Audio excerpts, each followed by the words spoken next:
രാഷ്ട്രീയത്തിന്റെ അരാഷ്ട്രീയവാദികളായ വിദ്യാർത്ഥി സമൂഹത്തെയും നമുക്ക് കാണാൻ കഴിയും. നാം മനസ്സിലാക്കാത്ത ഗൗരവതരമായ ഒരു പ്രശ്നം, നാം എത്ര അരാഷ്ട്രീയവാദികളായാലും, നാം എത്ര മത ഭൗതിക വിഘടന ചിന്താഗതികളുള്ളവരായാലും ഒക്കെ ശരി, നമ്മുടെ രാജ്യം എങ്ങനെ മുന്നോട്ട് പോകണമെന്ന് തീരുമാനിക്കുന്നത് രാജ്യത്തിന്റെ ഭരണഘടനാ മൂല്യങ്ങളും പാർലമെന്റ് നിയമനിർമ്മാണ സഭകളുമാണ്. അവിടെ എടുക്കപ്പെടുന്ന തീരുമാനങ്ങൾ അംഗീകരിക്കാൻ നാം ഓരോരുത്തരും ബാധ്യതപ്പെട്ടതാണ് എന്ന് മാത്രമല്ല, നമ്മുടെ മുന്നോട്ടുള്ള ഗമനത്തിൽ വ്യക്തിപരവും കുടുംബപരവും രാജ്യപരവുമായ കാര്യങ്ങളിലൊക്കെ നമ്മെ നയിക്കുന്നത് ഈ പാർലമെന്ററി തീരുമാനം തന്നെയായിരുന്നു. അവിടെയൊന്ന് പിഴച്ചാൽ ആ പിഴവനുഭവിക്കേണ്ടത് രാഷ്ട്രീയ കക്ഷി ഭേദമന്യേ എല്ലാ ഇന്ത്യൻ ജനതയുമാണെന്ന ബോധം നമുക്കുണ്ടാകണം. വ്യത്യസ്ത രാഷ്ട്രീയ കക്ഷികളുടെ പ്രതിനിധികളായിരുന്നു മത്സരിക്കുമ്പോൾ പാർലമെന്റിനകത്ത് രാജ്യത്തെ ബാധിക്കുന്ന നിയമനിർമ്മാണ പ്രക്രിയയിൽ ബുദ്ധിപരമായി ഇടപെടാൻ കഴിയുന്ന പ്രതിനിധികൾ ഉണ്ടായില്ലെങ്കിൽ അവരുണ്ടാക്കി വെക്കുന്ന എന്തെങ്കിലും പോരായ്മകളുടെ ഫലം, ദുഷ്ഫലം അനുഭവിക്കേണ്ട ഗതികേട് രാജ്യത്തിനുണ്ടാകും എന്നത് നാം മനസ്സിലാക്കേണ്ടതായിട്ടുണ്ട്. എന്നാൽ ക്രിയാത്മകമായ പ്രതിപക്ഷം ഭരണപക്ഷത്തിന്റെ പ്രവർത്തനങ്ങൾ മികച്ചതാക്കാൻ സഹായിക്കും. മഹാഭൂരിപക്ഷമുള്ള അല്ലെങ്കിൽ മൃഗീയ ഭൂരിപക്ഷമുള്ള ഒരു ഗവൺമെന്റ് അധികാരത്തിലിരിക്കുമ്പോൾ ഞങ്ങൾക്ക് എന്തും ചെയ്യാം എന്നൊരു തോന്നൽ സ്വാഭാവികമായും വളർന്നു വന്നേക്കാം. എന്നാൽ വളരെ ചെറിയതാണെങ്കിൽ പോലും പ്രതിപക്ഷം ഉയർത്തുന്ന പാർലമെന്ററി വാദങ്ങൾ അല്ലെങ്കിൽ നിയമവുമായി ബന്ധപ്പെട്ട അവലോകനങ്ങൾ തിരസ്കരിച്ചുകൊണ്ട് മുന്നോട്ട് പോകാൻ ഏത് ഭൂരിപക്ഷ സർക്കാരും പ്രയാസകരമാണ്. ജനാധിപത്യത്തിൽ ഭൂരിപക്ഷത്തിന്റെ വോട്ടവകാശം ഉപയോഗിച്ചുകൊണ്ട് ന്യൂനപക്ഷത്തിന്റെ വാദങ്ങളെ തിരസ്കരിക്കാൻ സാധിക്കുമെങ്കിൽ ജനകീയ കോടതിയിൽ ഉത്തരം പറയാൻ എല്ലാവരും ബാധ്യസ്ഥരാണ്. നിയമനിർമ്മാണ സഭകൾ നിർമ്മിക്കുന്ന നിയമങ്ങൾ നടപ്പിലാക്കുന്നത് എങ്ങനെയെന്ന ബോധം സാമൂഹിക രാഷ്ട്രീയ പ്രവർത്തനങ്ങളിൽ വളരെ പ്രധാനപ്പെട്ടതാണ്. നമ്മുടെ രാജ്യത്തെ വിവിധ രാഷ്ട്രീയ പാർട്ടികളിൽ പ്രവർത്തിക്കുന്ന നിരവധി നേതാക്കളെ നമുക്ക് പരിചയമുണ്ട്. അവരിൽ പലരും ചെറുപ്രായം മുതൽ രാഷ്ട്രീയം കൈകാര്യം ചെയ്ത് വളർന്നു വന്നവരല്ല. ചെറിയ ശതമാനം അങ്ങനെ ഉണ്ടാകാമെങ്കിൽ പല സാഹചര്യങ്ങൾ കൊണ്ട് അല്ലെങ്കിൽ അനുകൂലമായ ചില രാഷ്ട്രീയ സാഹചര്യങ്ങൾ കൊണ്ട് വളരെ പെട്ടെന്ന് രാഷ്ട്രീയത്തിലേക്ക് വരികയും നിയമസഭാംഗമോ പാർലമെന്റ് അംഗമോ ആയി മാറുകയും ചെയ്യുന്ന നിരവധി പേരെ നമുക്കറിയാം. കുടുംബ പശ്ചാത്തലം രാഷ്ട്രീയ പാരമ്പര്യമാണെന്നതുകൊണ്ട് മാത്രം നിയമസഭയിലും പാർലമെന്റിലും എത്തുന്ന ആളുകളെ കുറിച്ചും നമുക്കറിയാം. എന്നാൽ ചെറിയ പ്രായത്തിൽ തന്നെ രാഷ്ട്രീയ അവബോധത്തിലോടുകൂടി വിഷയങ്ങളെ കാണുകയും പഠിക്കുകയും ചെയ്ത് ഇഷ്ടപ്പെട്ട രാഷ്ട്രീയം തെരഞ്ഞെടുത്ത് അതിലൂടെ പാർലമെന്റിൽ എത്തുന്നവർക്ക് കാണിക്കാൻ കഴിയുന്ന ഒരു വിശാല താല്പര്യം, രാജ്യ താല്പര്യം പലപ്പോഴും ഇത്തരം ആളുകൾക്ക് ഉണ്ടായിക്കൊള്ളണം എന്നില്ല. സ്വാഭാവികമായും ഏതൊരു രംഗത്തും ട്രെയിനിങ് ആവശ്യമാണ് എന്നതുപോലെ തന്നെ നിങ്ങളെ പഠിപ്പിക്കുന്ന അധ്യാപക ഡിഗ്രികൾ നേടിയ ശേഷം പ്രത്യേക പരിശീലനം സിദ്ധിച്ചുകൊണ്ടാണ് അധ്യാപകരായി വരുന്നത്. ഡോക്ടർമാർ MBBS-ഉം MD-യും എടുത്ത ശേഷം ഇന്റേൺഷിപ്പ് നടത്തി പരിശീലനം നടത്തിക്കൊണ്ടാണ് ചികിത്സിക്കാൻ വേണ്ടി വരുന്നത് എന്ന് നമുക്കറിയാം.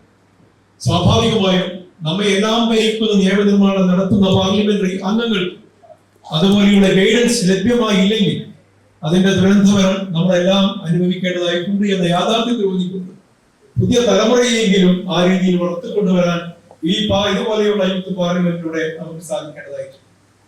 ജനാധിപത്യത്തിന്റെ അടിസ്ഥാന തത്വങ്ങളിൽ ഉറച്ചു നിന്ന് ഭരണഘടന അനുശാസിക്കും വിധം നിയമങ്ങളിൽ കാലാനുസൃതമായ മാറ്റങ്ങൾ വരുത്തുക എന്നതാണ് നിയമനിർമ്മാണ സഭകളുടെയും ത്രിതല പഞ്ചായത്തുകളുടെയും പ്രധാന ദൗത്യം.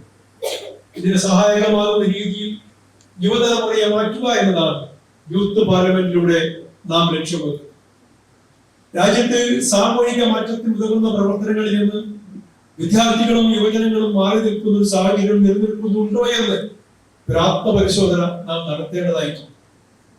ഭരണഘടനയെ സംബന്ധിച്ച് കൃത്യമായ കാഴ്ചപ്പാട് വിദ്യാർത്ഥികൾക്കും യുവജനങ്ങൾക്കും പകർന്നു നൽകുന്നതോടൊപ്പം നമ്മുടെ ഭരണഘടനയുടെ ഉറപ്പ് നൽകുന്ന ഏറ്റവും വലിയ അവകാശമായ തുല്യതയുടെ പ്രാധാന്യം യുവജനങ്ങൾക്കും വിദ്യാർത്ഥികൾക്കും മനസ്സിലാക്കാൻ അവസരമൊരുക്കുക ഒരു ജനാധിപത്യ ഭരണകൂടത്തിന്റെ ഉത്തരവാദിത്തം കൂടിയാണെന്ന് ഞാൻ മനസ്സിലാക്കുന്നു.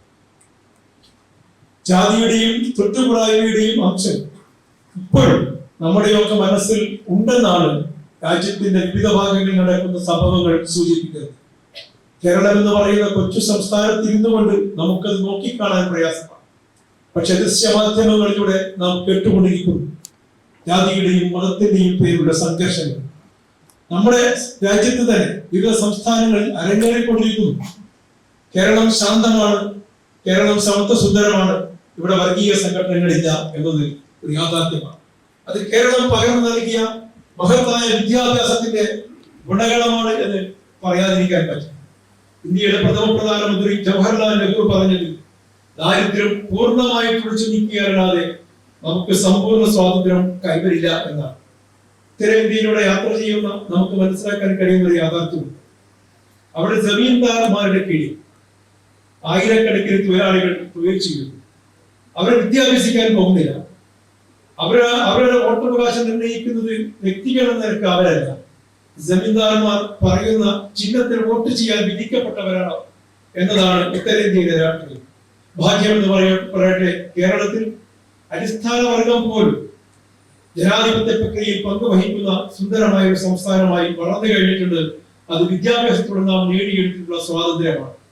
ഏറ്റവും പുതിയ നീതി ആയോഗ് റിപ്പോർട്ട് അനുസരിച്ച് 52% വരെ every citizen benefits from this growth. Expanded support from the micro, small and medium enterprises MSME sector, which drives employment and entrepreneurship. Boosting rural economies by enhancing agricultural infrastructure, irrigation projects and rural development schemes like MGNREGA. Attracting global investments through reforms in taxation, trade and infrastructure while promoting domestic manufacturing under the Make in India initiative. We aim to build an economy that provides equal opportunities, bridge the urban-rural divide and uplifts marginalized communities. Education is the foundation of a program using digital education platforms and smart classrooms, ensuring access to quality education for all. Promoting skill development programs tailored to industry requirements, especially in emerging sectors like artificial intelligence, robotics, and biotechnology. Supporting research and innovation by enhancing findings for higher education institutions and creating more opportunities for students. Education must empower every child, irrespective of gender, caste, or location, to dream big and achieve their potential. A healthy population is the backbone of a prosperous nation. The lessons learned from the pandemic have reinforced our resolve to build a robust healthcare system that is accessible, affordable, and inclusive. Expanding the Ayushman Bharat program to cover more beneficiaries and ensure universal health coverage. Increasing the number of primary healthcare centers, especially in rural and remote areas. Promoting indigenous production of medical equipment and pharmaceuticals, making India of a global hub for healthcare innovation. Preventive healthcare campaigns and nutrition programs will remain a priority, ensuring a healthier future for every citizen. India's strength lies in its diversity. Our commitment to social justice ensures that every citizen, regardless of their background, has an equal opportunity to thrive. Empowering women through education, financial inclusion, and leadership opportunities under schemes like Beti Bachao, Beti Padhao, and self-help programs. Support for persons with disabilities, ensuring the full participation in society. Social equity is non-negotiable. It is our vision for a united India. Climate change is one of the greatest challenges of our time. As a global leader in sustainability, India is committed to balancing development with ecological responsibilities, increasing renewable energy capacity to 500 GW by 2030, underlining our commitment to clean energy. Promoting water conservation through projects like Jai Jeevan Mission and sustainable agricultural practices. Expanding afforestation efforts and protecting biodiversity to combat climate change. Through the International Solar Alliance and other global initiatives, India is championing the transition to a green and sustainable future. India is at the forefront of the digital revolution. Technology not only drives economic growth but also empowers citizens and enhances the government. Expanding broadband connectivity under the BharatNet program, connecting every village to the digital economy.